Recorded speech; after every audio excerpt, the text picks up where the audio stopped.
All right. Are we on? Looks like Awesome. it. Welcome, Reid. How's everything going? Great. Been looking forward to this for a couple weeks now. So awesome.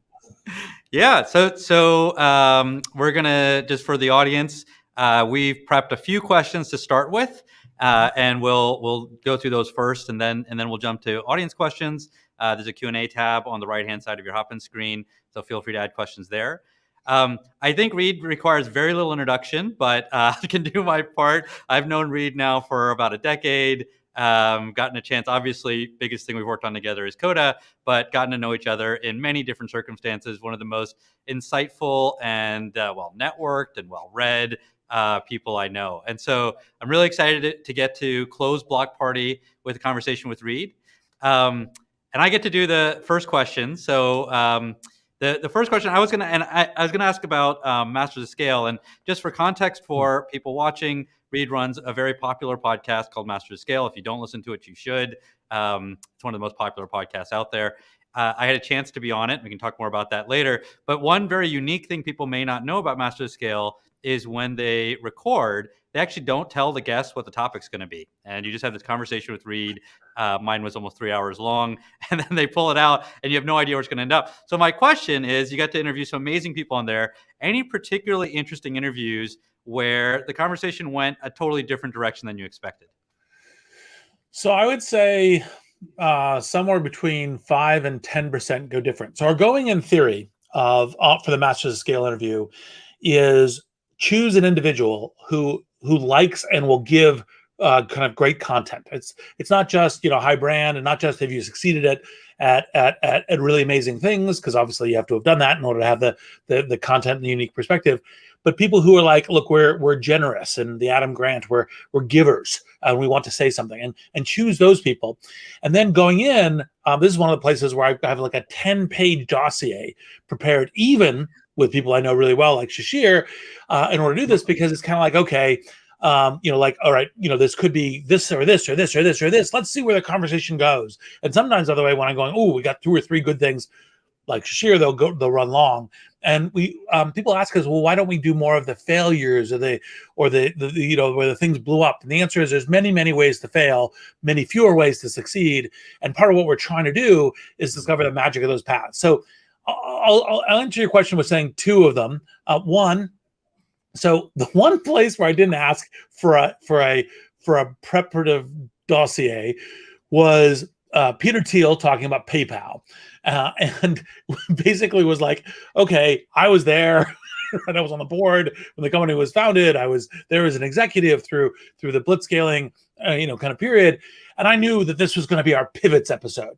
So I was like, the background prep won't really happen. I'm going to sit down and just ask him a whole bunch of questions. And fool me, I didn't ask Peter about this beforehand, because, by the way, I know that PayPal pivoted a ton. I could give the entire pivoting story.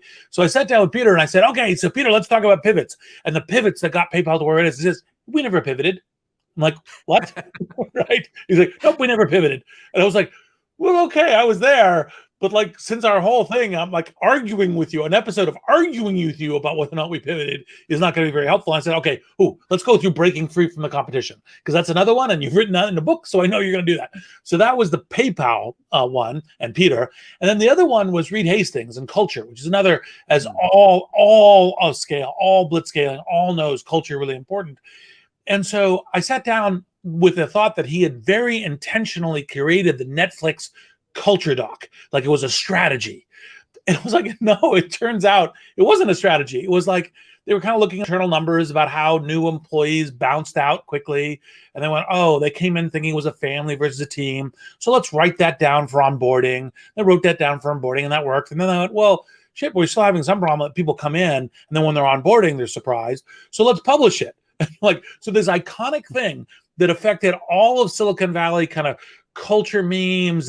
It's first principles thinker like Reid. I was thinking we're going to present how this was a strategy, and was like, well, no, we backed our way into it. We iterated a lot and backed our way into it. But anyway, those were 2 of many surprises. That's surprising and not surprising. As we've been doing all this rituals research, it's amazing how many rituals are kind of happenstance. Like for ours, Dorian Pulse was like, it was just a thing we did to make our meetings more efficient. We didn't really expect it to turn into a thing that's so memorable. But No, yeah. exactly. So let me ask you a question. Okay. You said something in the keynote that resonated with me. The blinking cursor choice for 1 billion people. Tell me more about what that means to you. Yeah, it's a evocative phrase, and it means a few different things. I mean, first off, there's a analogy we tell a lot here is if Austin Powers popped out of his freezing chamber, he wouldn't know what clothes to wear or what music to listen to, but he'd probably know how to work a document, a spreadsheet, and a presentation, because the core metaphors for those tools haven't fundamentally changed since the 1970s. And if you just look through the last 40, 50 years of history, we've essentially copied and pasted what the founders of WordStar, Harvard Graphics, and VisiCalc came up with through multiple decades of green screens to Windows to Mac OS to the browser to mobile devices and so on. But we haven't fundamentally changed what those products are really like. And so we talk a lot about at Coda how important it is that we start from scratch, imagine documents as if we were creating them with none of the baggage of the last 50 years. That phrase blinking cursor of choice also represents something else. It's that moment of choice. And we talk a lot about at Coda the idea that we earn the rights to the complicated scenarios by winning the simple ones first. And I think everybody attending Block Party probably knows you can run entire companies, very large companies on Coda. You saw lots of examples of that today. But actually the thing that motivates us is the much smaller use cases. It's that moment where you have no idea what you're going to do and you just have a blinking cursor. Which cursor do you pick? And everybody has that moment. I'm about to, this thing might end up being a big company, but I got to start by writing down my first sentence, or might end up becoming a book, but where do I start? Or a presentation, where do I go? And one of our aspirations with Coda and building an all-in-one doc is that we can reduce that choice down significantly. So you can pick one surface and know that it'll scale up with you as you go.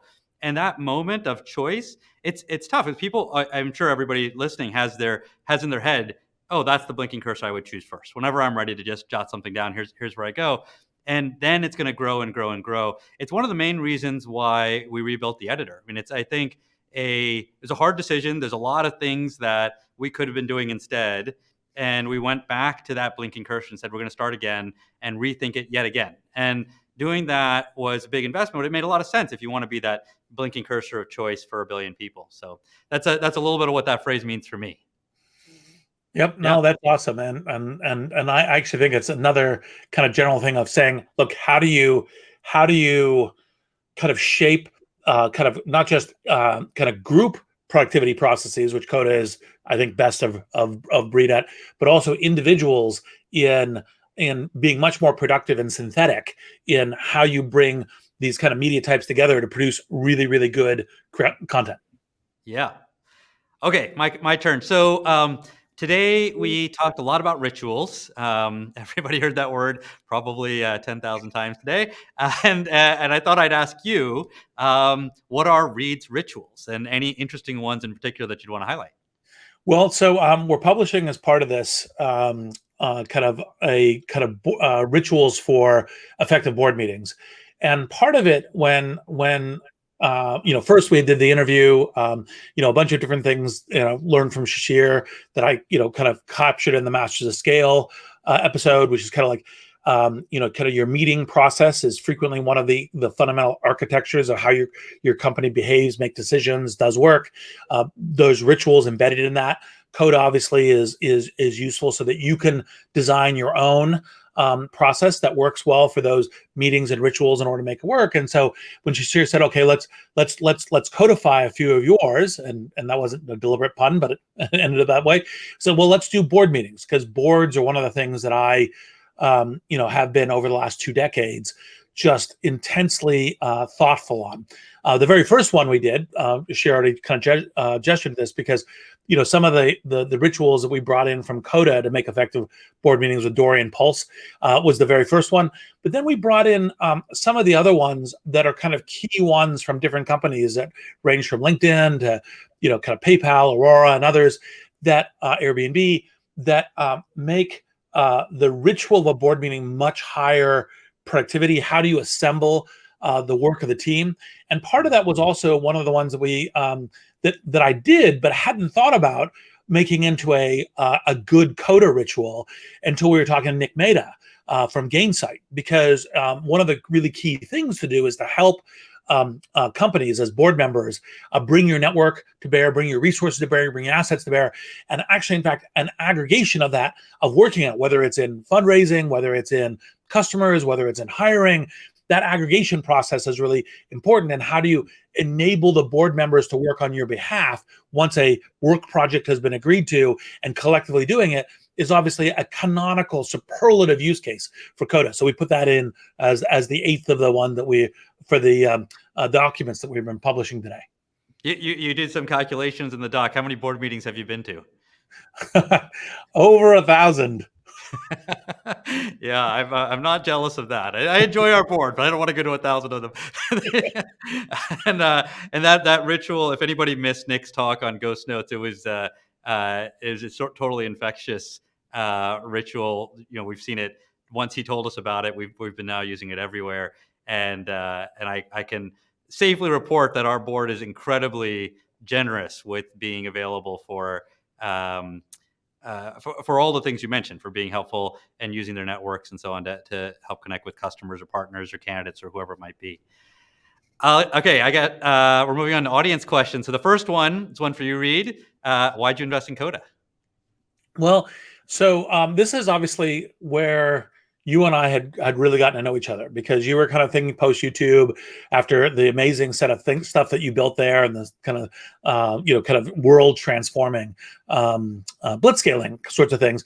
We started talking about like what are the things you could do, and you brought 3 ideas to me. One, I was like, I don't think that one's going to be very good. One was like, oh, it's pretty good, but I'm not that. And then one was like, yes, this is important. This is redefining something, which was what we had found in the kind of the sketches and the kind of stuff is that people hadn't really thought to how do you reinvent productivity with the internet and mobile environment, where it's like, okay, look, people work in lots of different ways. There's different nature of companies, different cultures, different work processes, different decisioning processes, different meeting processes. There is relative to the market, there is relative to the people.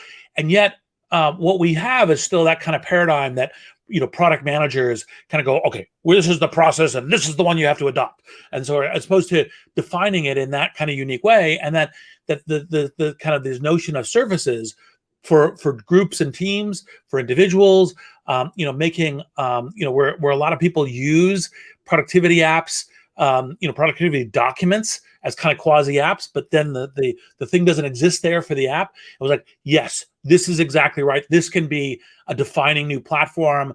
You're defining how you you kind of were going through your language of Molly's and other folks of the different kinds of developer types that would make things into this.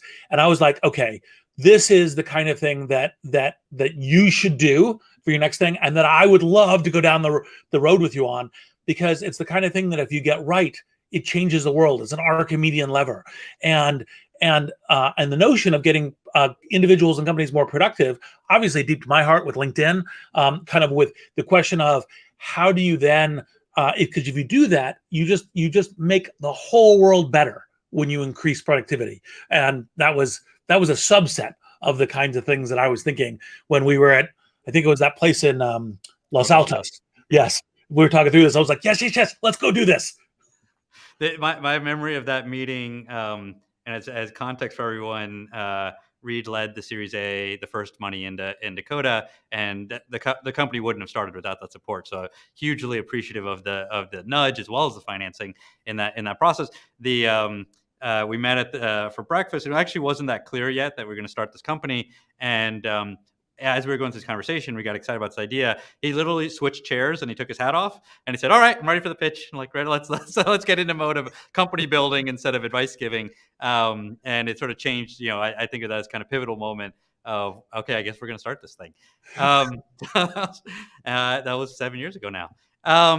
All right, next question. So I think this is for both of us. You can go first. What's on your PAX wish list? And for anybody who missed it earlier, one of the big announcements today is we're opening up Coda PAX. That's our integrations platform and our extensions platform, so anybody can extend Coda themselves. And making so anybody can create these packs without having to be, Coda employees. So yeah, what's on your list, Reid? Well, I mean, I obviously have a long list, both personally and as company advice. But I think as you know, and as a lot of people who know me, like my tender thing is, we as technologists frequently forget that the most important thing is people, right? So previous software design was like people, places, and things, and I was like, okay, actually, people, now also places and things, and so. Coda has got a bunch of good things about how people can define it for the way that their team, the way that their particular work together, what are the outputs, they're modding it dynamically. It allows dynamic iteration and learning, a whole bunch of stuff that's really good for people, but still bringing in people as primary objects and ontology into it, both for how Coda operates, for how the packs and APIs. Obviously, one central part of this that I'm still very hopeful on is the LinkedIn integrations that could then be powerful both between Coda and LinkedIn. Me too. Maybe yes, maybe between others, but that's where I would start. Yeah, I think I have to answer this too.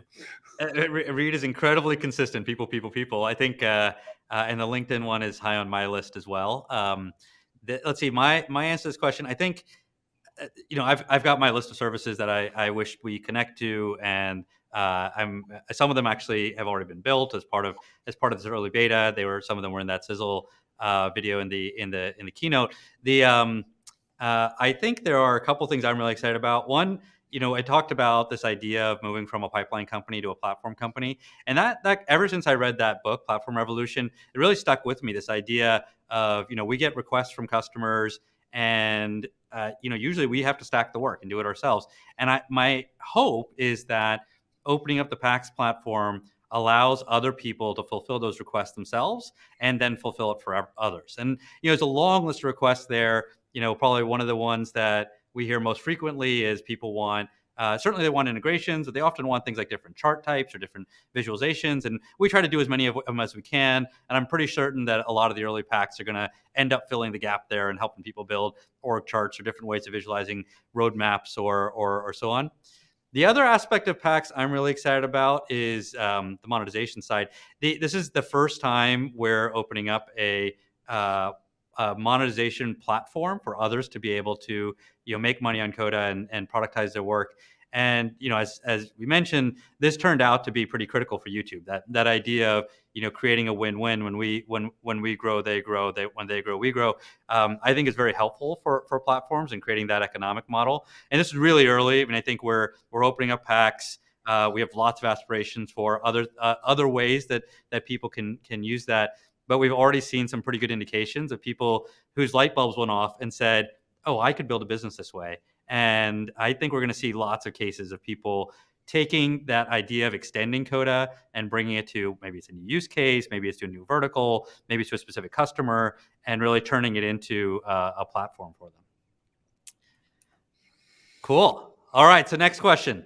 All right. So much innovation in the productivity space after years of very little. Why is that happening now, and what should we expect next?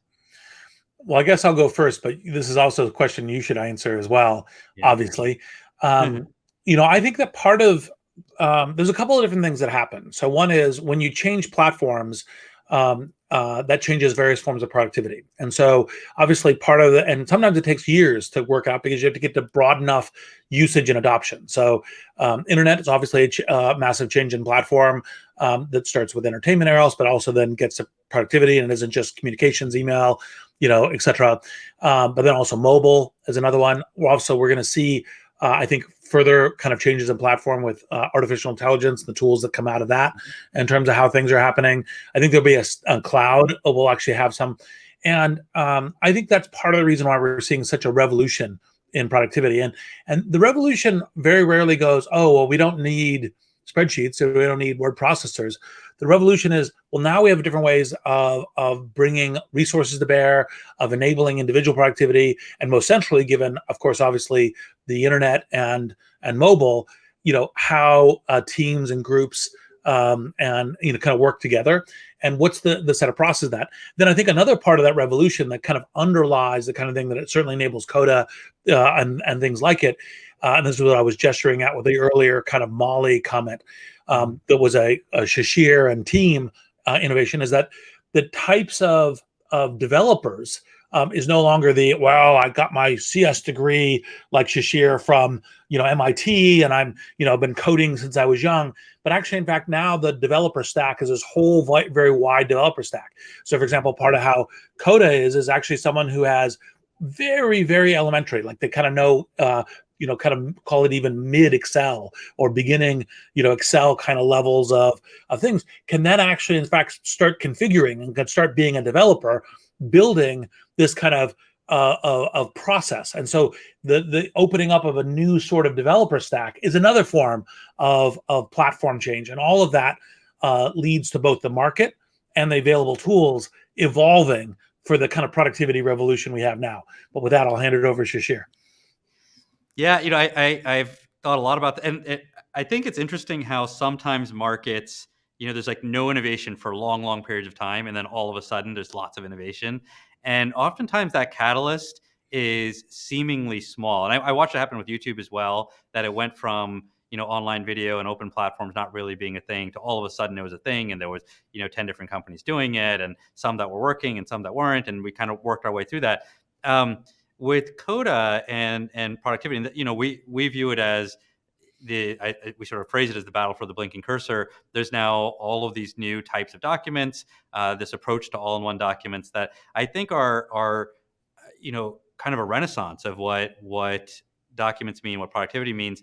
And if I go back and think about why, I think there's one particular change that is underestimated in terms of its impact, and that's the death of file formats. And if you go back to my Austin Powers analogy, and we had roughly the same types of documents, spreadsheets, and presentations for 50 years. Why is that? And I think one of the reasons is everybody who was innovating in that space had no choice but to be backwards compatible with the previous file format. And as the Microsoft team decided to go build Excel and Word and so on, they had to be backwards compatible with WordPerfect and WordStar and with 123 and with VisiCalc.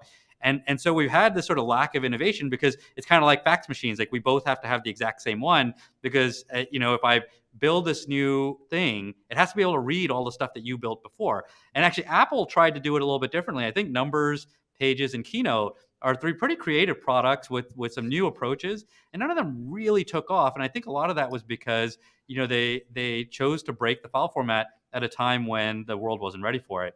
So Google Docs comes out in I think 2004, and all of a sudden the world's eyes open up to we can have collaborative applications. That's what most people focused on with Google Docs. But I actually think the biggest thing that moment did was it broke the file format. All of a sudden, I can send you a link, and I don't have to worry about, do you have this application already installed, and will you be able to read it, and so on. You're just going to get this link, and you can use it.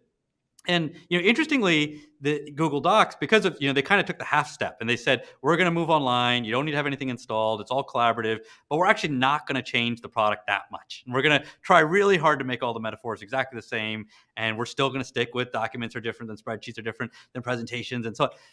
And so it took a little bit of time for the world to get used to that. And then I think about a decade after that, we got the idea, and a few others did as well, saying, hey, actually, if we're going to be in this online world, maybe we don't actually have to be, sort of shackled to these old models when we don't even need to, we don't need to deal with those file formats anymore. So I think the death of the file format is a key enabler to the wave of productivity applications that we're seeing now. Makes total sense. Yeah. All right. Next question. It's for Reid. What does Reid think about Shishir's analogy of Coda doing to software what YouTube did to video, based on the idea of Coda becoming a true platform? Well, I think actually the elements of the answer to the question are already in the things that I've said, which is the basic line is to say, well, here we have a kind of a universal accessible thing to a broad market. And then you have the notion, to some degree, I think even the in Coda, not surprisingly, given platform revolution, the kinds of things Shishir said, it's deliberately designed as a platform from the very beginning. So like packs are this kind of really important extension. But the question of it is, say, look, here is a configurable way that you make docs as powerful as apps, and that you bring all these docs together and make it powerful for the individual and for the group.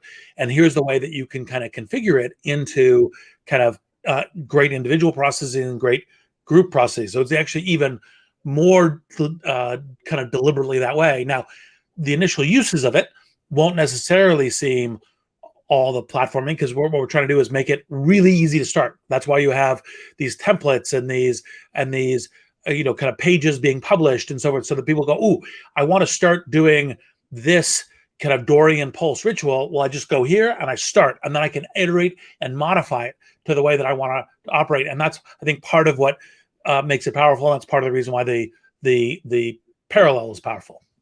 Yeah, I think I talked a little bit about in the keynote that at YouTube we used to use this phrase that online video would do to cable, cable did to broadcast, and we go from 3 channels to 300 channels to 3 million channels. And interesting, the first time I made that statement, I almost got laughed out of the room. It just seemed ridiculous that a bunch of people with their webcams could go compete with Disney and ESPN.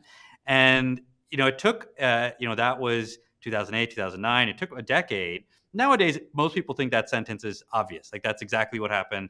Online video did to cable, cable did broadcast.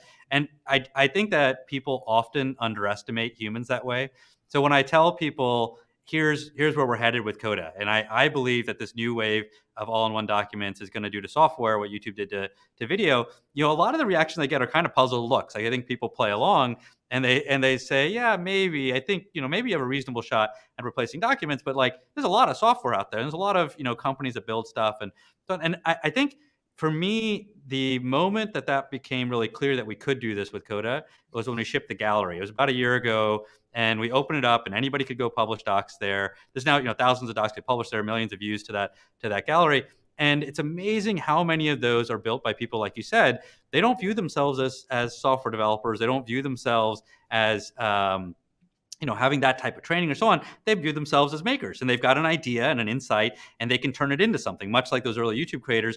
They didn't go to USC film school and figure out how to make great video, but they just happen to have a really good idea. And we watch these people come into the gallery and they publish their ideas.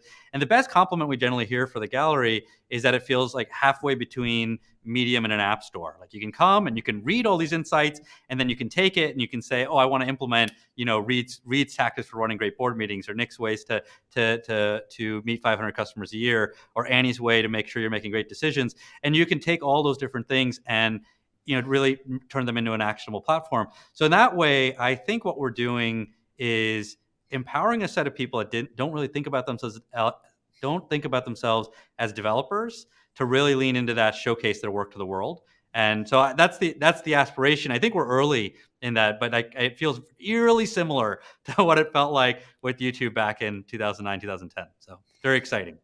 Well, by the way, it looks like we're running out of time, but I do, maybe another time we'll get into one of the things I really wanted to get into was your upcoming book on the rituals of great teams, because that almost, like with the gallery, is a very similar thing, which is content plus a set of things to actually work on. But this may be something for our next discussion. I'm really excited about the book, and huge credit for Reid for leading the way. Reid's published I guess 4 books now, 3 while we've been working together, and I've gotten to watch and learn from that process, and he's been hugely encouraging to that process. It's as Reid warned me, it's way more work to write a book than I thought, but it's a lot of fun doing it.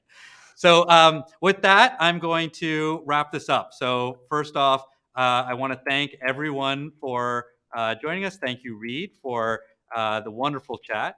To the audience for joining us today. It's a huge, exciting endeavor for our team, and it's been a really amazing experience to finally be able to share it with everyone. We're really excited to hear your thoughts about Block Party, what you want to see us do next. After the event, you're going to get an email, and it's going to have a short survey, and it's also going to have the links to all the things we mentioned. So the advanced manuscript for my upcoming book, Rituals of Great Teams, where you can come in and add your comments and share your own rituals and really join in this process. It'll also have links to all the other things we announced today with the new editor and with PAX. I think that, as you've seen today, sharing your rituals can be extremely powerful. We want to make sure that continues. With all of that, This concludes Coda's Block Party 2021. Take care, and we'll see you soon.